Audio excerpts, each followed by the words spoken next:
आज आपण बनवणार आहोत चपातीपासून एक सिंपल असा नाश्ता। त्यासाठी इथे शिल्लक राहिलेली चपाती अशा प्रकारे तुकडे करून घेतलेले आहे।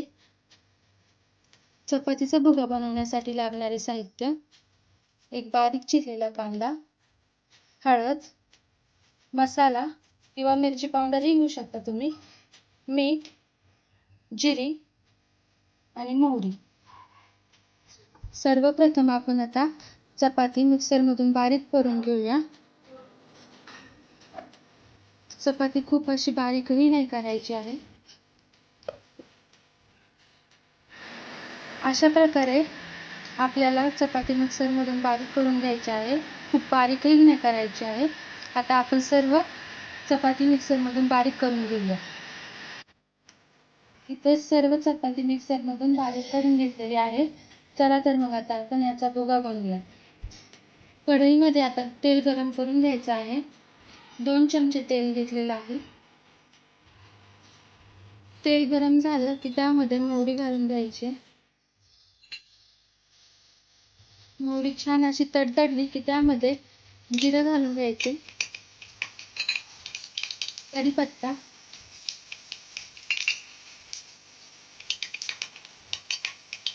आता यामध्ये एक बारीक चिरलेला कांदा घालून घ्यायचा आहे।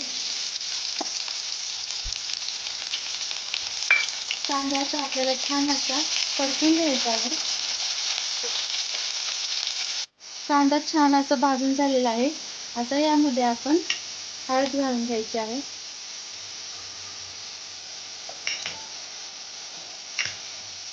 मसाला, याऐवजी तुम्ही हिरवी मिरची किंवा मिरची पावडरही वापरू शकता।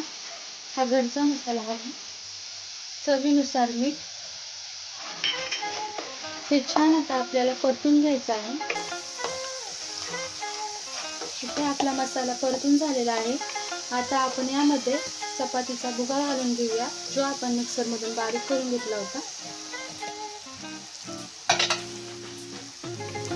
आता याला आपण मिक्स करून घ्यायचं आहे चांगल्या प्रकारे। याला छान असं 2 मिनिटे परतून घ्यायचं आहे।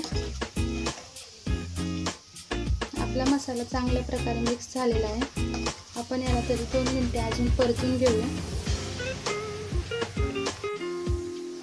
आपला भुगा परतून झालेला आहे। यामध्ये तुम्हाला हवा असल्यास तुम्ही कोथिंबीरही वापरू शकता। आता आपण याला सर्व करून घेऊया। इथे चपातीचा भुगा सर्व करून घेतलेला आहे। सिंपल बनणारी अशी रेसिपी तुम्ही एकदा नक्की ट्राय करून पहा। आवडल्यास लाईक, शेअर आणि सबस्क्राईब करायला विसरू नका।